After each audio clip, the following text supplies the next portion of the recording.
The 2023 NFL Draft is just around the corner, which means we are in the midst of the Draftmas season. We wish you a Merry Draftmas. We wish you a Merry Draftmas. This is the Sportsocracy. It is time for another team-by-team, 3-round mock draft starring the Las Vegas Raiders. Just win, baby.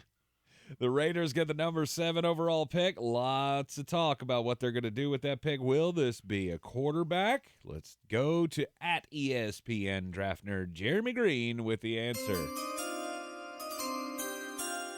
Christian Gonzalez, cornerback out of Oregon. Yeah, Jimmy G's your guy, by hook or by crook, with Josh McDaniel. Now, here's where the Anthony Richardson thing kind of loses steam with me. Why would you sign Garoppolo, which is that's Josh McDaniel's guy? If this doesn't work with Jimmy G, he's fired anyway. So now you're telling me you're going to have to replace him with a coach and a GM that are just drunk in love on Anthony Richardson, which, by the way, is not as many people as you think it is. It doesn't make any sense to me. In this exercise, he's already gone anyway. So the Raiders sit here at 7 and take just an absolute freak of nature. Let me tell you a few of the little high sides of Christian Gonzalez over the last handful of years. 200 meters, Texas State Championships when he was in high school. He ran a 21.6 in the 200 meters. That's Olympian fast. Not quite, but pretty damn close. Hit 23.3 miles per hour on a GPS on a gun. Uh-huh. Vertical's 42 inches, and power cleans 325. Wow. This kid's a freak of fucking nature. I mean, an absolute freak of nature. And then ran a 4.38 at the combine. So, yeah, I mean, and then you get to the physical skills where he is one of the best tackling corners I've ever evaluated. He is scheme versatile in man, in zone. He's better in man, but he can play zone. And is not a liability against the run. Yeah, he's ridiculously good. I mean, he's not Sauce Gardner good, but he's just a step behind it. If he had been in the draft last year with Derek Stingley, I would have had him ahead of Stingley. Stingley would have been my 3. Christian Gonzalez would have been my 2, and Sauce would have been my 1. The second round, their pick comes up at number 39, and offensive line, that's got to be a need. I'm here for the 50th year in a row saying, good God, add something to this line. I mean, look, I know you signed, you've done the thing, the patchwork thing. I feel like this team has needed a right tackle for as long as I can remember. And I get pushback on this every time we do it. Well, you got to add a defensive tackle. You tell me who that is that belongs right here, because there's not one. In this exercise, they're all gone. Brian Breeze's gone. Keanu Benton is gone. Kalijah Cansey's gone. There's just not a guy for me to add here. And I'm going to add one for you later. But the player that makes sense here is Darnell Wright, offensive tackle from Tennessee. This, to me, is solidifying your line. Because, look, you just signed a quarterback that we'll say he's a little fragile. And if you put him behind what I'm looking at right now, he will not make it 17 games. Not in this division. Mm-hmm. Not with Chris Jones and Randy Gregory and Bosa and Mack.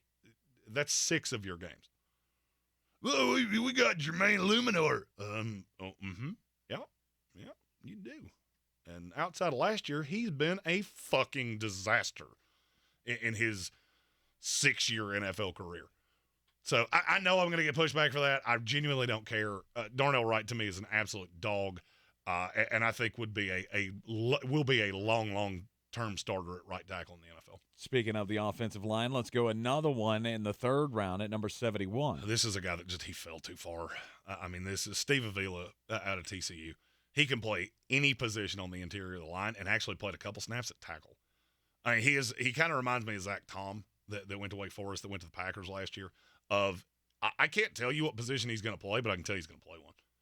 And you add those two pieces, and now your offense, to me, makes a little more sense. I feel like you have done, especially now that you added Austin Hooper and O.J. Howard, so now you've at least got a couple pieces at tight end.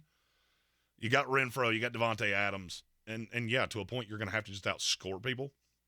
but your biggest need was corner, and I've already taken care of that. But defensive line, how about it at number 101? Moro Ajomo out of Tejas. How do I put this delicately? Sometimes there are players that come into the draft, and this is not a knock at their talent. It's not a knock at who they are. Their biggest positive is that they're fucking enormous. And Moro Ajomo is fucking enormous. Big run clogger. I think he goes nicely in between Chandler Jones and Max Crosby. 6'3", 290. But my God, he looks like he's about fucking 40 pounds heavier than that. And he plays like he's bigger than that. He's not the to me, he's not the super athletic freak, and he plays a little tight, but I think he can come in immediately and improve your ability to stop the run. I'm not quite to the point with Texas defenders that I felt about USC offensive players years ago of you're just not coached very well.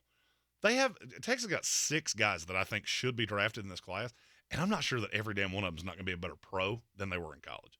And Moro Ajomo's one of them. All right, that is the team-by-team 3-round mock draft for the Las Vegas Raiders. If you like these picks, if you hate these picks, I'm sure somebody's going to have something to say about a right tackle at 39. Beside the point, feel free to comment those in the comments. If you want to just call me a big dumb animal, you can do that as well. And if you've got players that you want to know how they fit with the Raiders, feel free to put those in the comments. And you might be featured in our next Raiders video, which should be coming out sometime next week. Like this video, share it out with your friends and fellow Las Vegas Raiders fans as well. And don't forget to subscribe to the channel so you can get all of our team-by-team Draftmas season content right here in the Sportsocracy.